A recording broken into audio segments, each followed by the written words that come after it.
இயேசு கிறிஸ்துவின் நாமத்தினாலே இந்த இரவு வேளையிலே உங்களை அன்போடு கூட வாழ்த்துகிறேன்.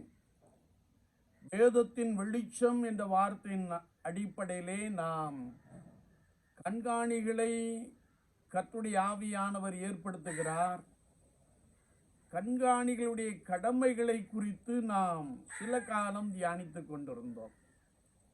இன்றைக்கும் கண்காணிகளுடைய குறைபாடுகள் அல்லது மேய்ப்பனுடைய குறைபாடுகளை குறித்து நாம் கர்த்தருடைய வசனத்திலே தியானிக்க போகிறோம். எரேமியா தீர்க்கதரிசியின் புஸ்தகம் 10ஆம் அதிகாரம் 21ஆம் வசனத்தை நாம் வாசிக்கின்ற போது, மேய்ப்பர்கள் மிருக குணம் உள்ளவர்களாகி கர்த்தரை தேடாமற் போனார்கள், ஆகையால் அவர்கள் காரியம் வாய்க்காமற் போய் அவர்கள் மந்தையெல்லாம் சிதறடிக்கப்பட்டதை குறித்து நாம் எரேமியா தீர்க்கதரிசி சொல்லுகின்ற ஒரு வார்த்தையை நாம் வாசிக்கிறோம். எரேமியா 10:12 ஆகிய 12:10 வசனத்திலே நாம் வாசிக்கின்ற பொழுது, அநேக மேய்ப்பர்கள் என் திராட்சை தோட்டத்தை அழித்து என் பங்கை காலால் மிதித்து என் பிரியமான பங்கை வனாந்திரமாக்கினார்கள் என்பதை நாம் வாசிக்க முடியும். எரேமியா 50:6 நாம் வாசிக்கின்ற போது, என் ஜனங்கள் காணாமற் போன ஆடுகள், அவருடைய மேய்ப்பர்கள் அவர்களை சிதற பண்ணி பர்வதங்களில் அலைய விட்டார்கள், தங்கள் தொழுவத்தை மறந்து விட்டார்கள். எசேக்கியேல் தீர்க்கதரிசியின் புஸ்தகம் 34ஆம் அதிகாரம் 8ஆம் வார்த்தையிலே, என் மேய்ப்பர்கள் என் ஆடுகளை விசாரியாமற் போனார்கள், மேய்ப்பர்கள் மந்தையை மேய்க்காமல் தங்களையே மேய்த்தார்கள் என்ற வசனத்தை நாம் இங்கே வாசிக்க முடியும்.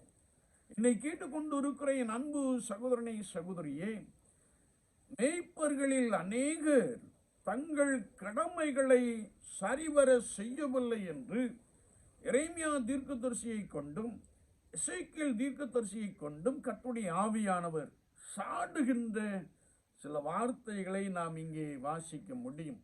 கர்த்தருடைய சமூகத்திலே காத்திருந்து கர்த்தருடைய ஜனங்களுக்கு கர்த்தருடைய வார்த்தையை கொடுக்க வேண்டிய அந்த கிருபையிலே அநேகர் இல்லாதபடிக்கு, ஒருவேளை தங்கள் சுய சித்தத்தை நிறைவேற்றுகிறவர்களாக, சுய விருப்பத்தை நிறைவேற்றுகிறவர்களாக, மாம்சிகத்திலிருந்து கர்த்தருடைய வார்த்தையை பகிர்ந்து கொடுக்கிறவர்களாக இருப்பதை குறித்து இங்கே தீர்க்கதரிசிகள் சொல்லுகின்ற வார்த்தைகளை நாம் பார்க்கிறோம்.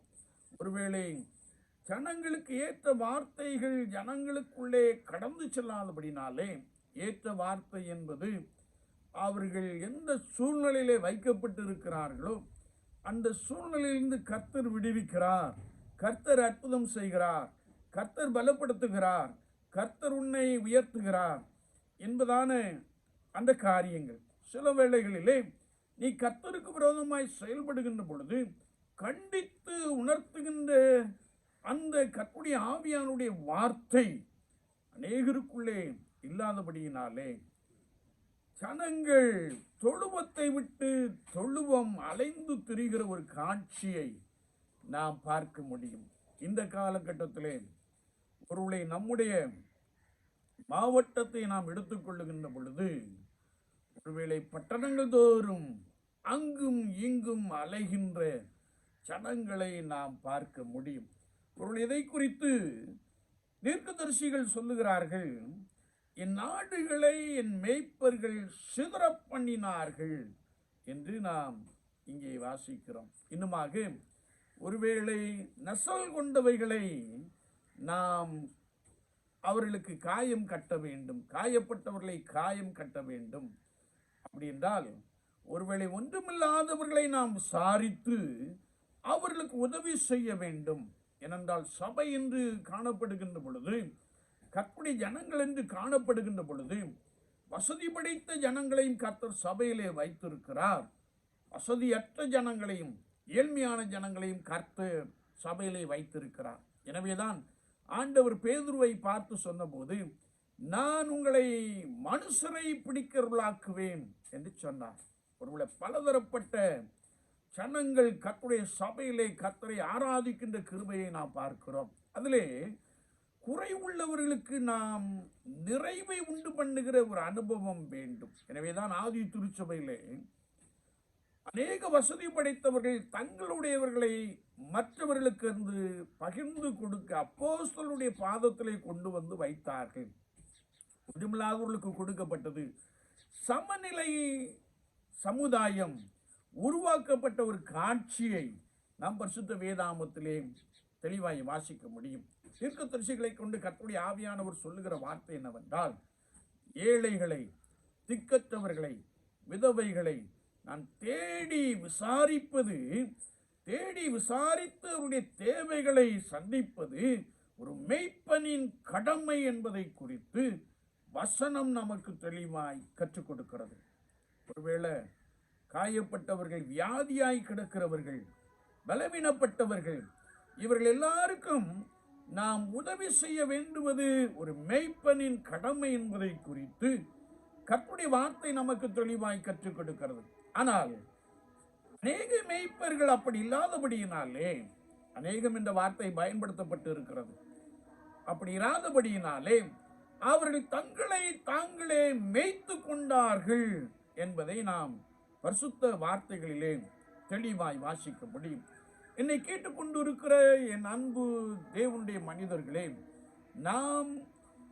நம்மை ஆண்டவர் அப்போஸ்தலர்களாக, போதகர்களாக, மேய்ப்பர்களாக வைத்திருக்கிறார்.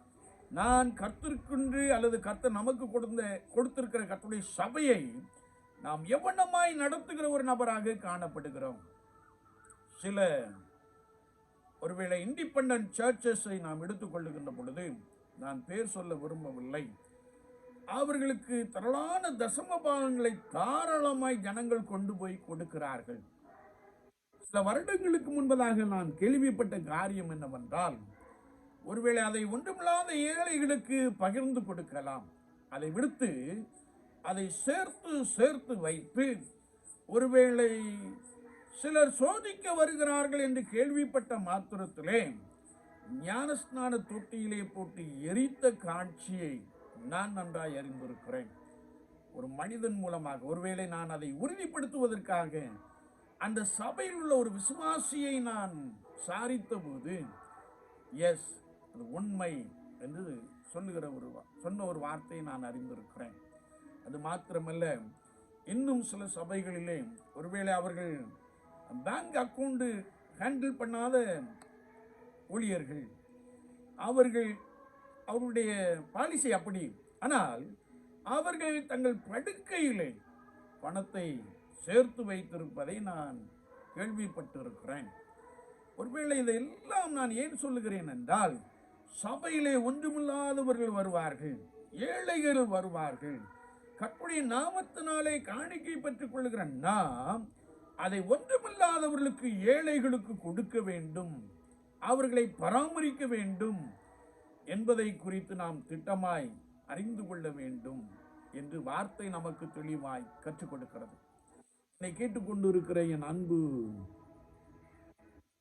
போதகர்களே, மேய்ப்பர்களே, அப்போஸ்தலர்களே, கர்த்தராகிய இயேசு கிறிஸ்துவின் மந்தையை மேய்ப்பதிலே நாம் எவ்வளமாய் செயல்பட்டு கொண்டிருக்கிறோம்?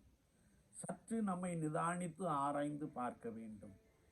ஆண்டவருக்கு பிரியமான ஒரு மேய்ப்பனாய், ஜனங்களின் மீது கரிசனை கொண்ட ஒரு மேய்ப்பனாய், ஜனங்களை தேவனுடைய ராஜ்யத்திற்கு நேராய் நடத்துகிற ஒரு மேய்ப்பனாய் நாம் இருக்க வேண்டும் என்பதை குறித்து வசனம் நமக்கு தெளிவாய் கற்றுக் கொடுக்கிறது. ஒருவேளை அப்படி இல்லை என்றால், நான் உண்மையுள்ள ஊழியக்காரன் அல்ல.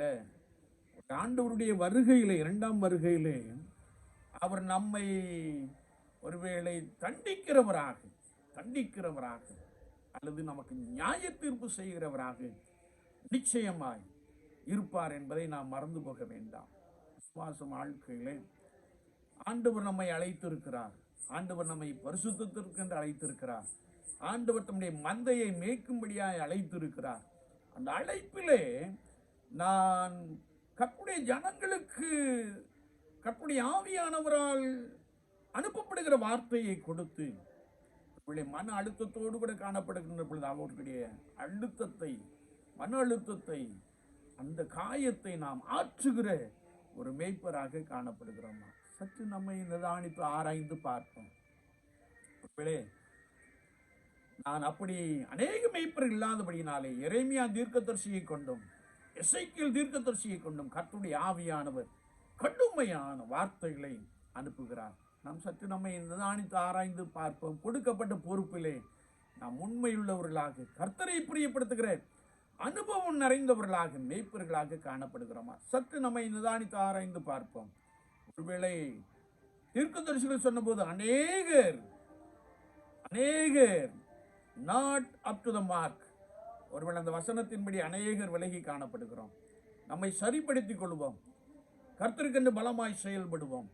கர்த்தருடைய ஜனங்களை நன்றாய் விசாரிப்போம். கர்த்தர் உங்களை பலப்படுத்துவார்.